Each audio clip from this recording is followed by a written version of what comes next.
Tere!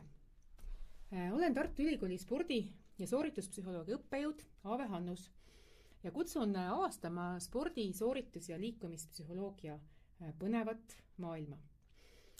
Kutsume sellel kursusel kaasa teekonnale, kus õpime mõistma, kuidas meie mõtted, tunded ja käitumine mõjutavad meie sooritust ja heaolu. Aga mis on sooritus? Alustame soorituspsühholoogias põgusalt.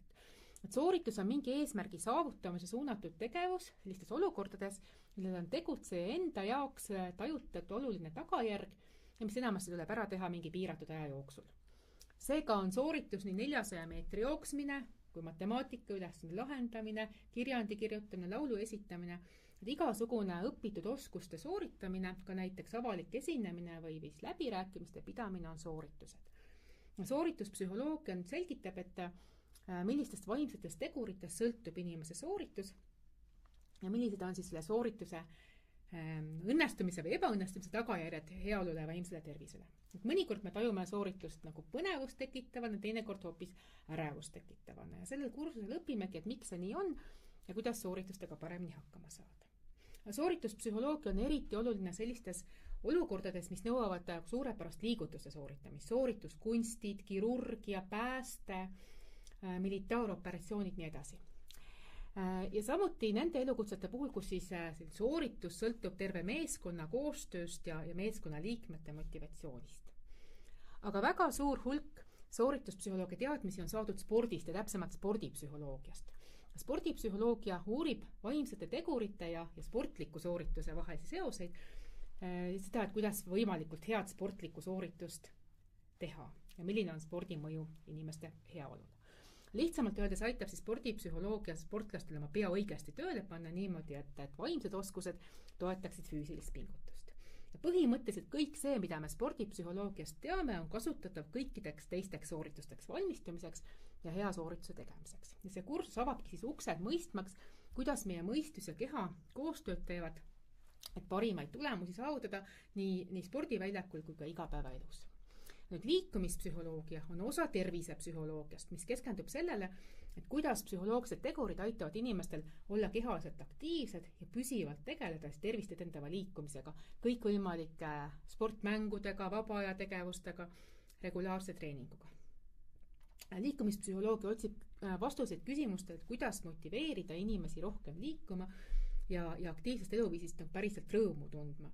Ja samuti selgitab liikumispsühholoogia, millised on siis kehalise aktiivsuse mõjud heaolule, vaimsele tervisele, töövõimele. Miks me õpime neid valdkondi koos? Sellepärast, et nende kolme psühholoogia valdkonna teadmised väga suures hulgas kattuvad.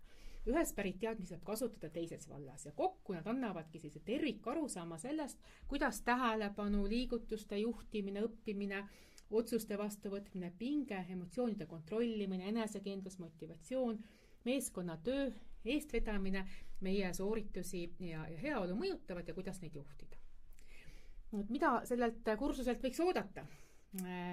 Üllatavaid taipamisi, näiteks võid avastada, et sinu aju on kõige võimsam tööriist kehaliste võimete realiseerimisel, et samad vaimsed oskused, mis aitavad tippsportlastel olümpiavõite saavutada, saavad aidata ka sind ja akadeemilises elus, isiklikes suhetes kui tulevases karjääris.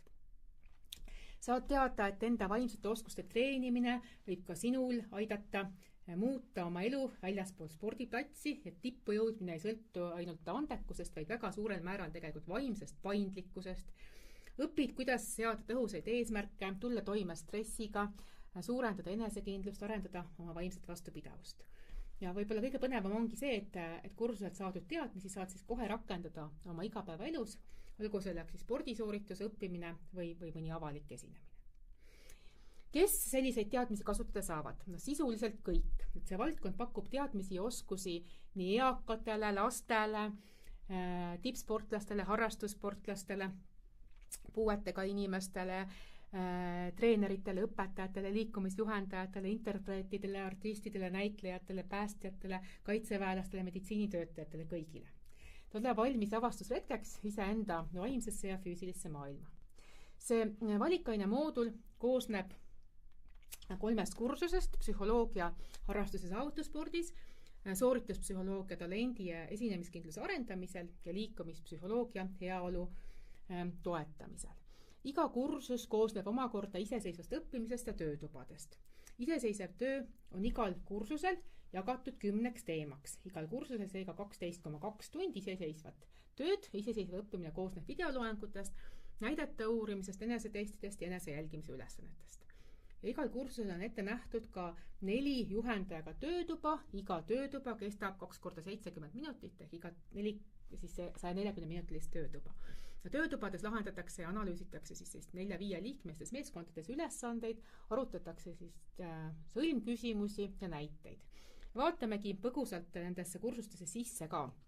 Psühholoogia, harrastus ja saavutusspordis sel kursuselt leiad vastused järgmistele küsimustele, kuidas see töötab meie tähelepanu, mis motiveerib pingutama, kust leida eneseusku, kumb õpetab paremini, kas võistlus või koos tegutsemine, milline on hea eestvedaja, kuidas saab üksikutest meeskond ja kas võitja võtab tõesti kõik, et millised on vaimse tervise probleemid spordis, vägivald spordis, dopingu tarvitamise põhjused. Soorituspsühholoogia talendi ja esinemiskindluse arendamisel sellel kursusel saad teada, et kuidas vaimne seisund mõjutab sooritust, milline mõtteviis aitab oma talenti välja arendada, mis pidurdab talenti arengut ja mis takistab head sooritust, kust tuleb enesekindlus, kuidas seda saavutada täpsemalt, kuidas seada eesmärke, kuidas endaga rääkida, kuidas kasutada kujutlust, kuidas õppida lõdvestumist, kuidas õppida ennast üles kütma. Ja viimaks liikumispsühholoogia heaolu toetamisel, et sellelt kursuselt saad teada, et miks piisavalt liikumine on paljude jaoks raske, vähemalt alguses, kuidas kasvatada liikumismotivatsiooni, kuidas kujundada liikumisharjumusi, kuidas saada mööda kiusatustest ja muudest takistustest, mida tähendab kirg ja sõltuvus, mis on treenimissõltuvus harrastusspordis, kuidas teisi kaasa tõmmata ja kuidas anda aktiivse eluviisi start ka oma lastele. Soovin teile sellel kursusel palju põnevat avastamist.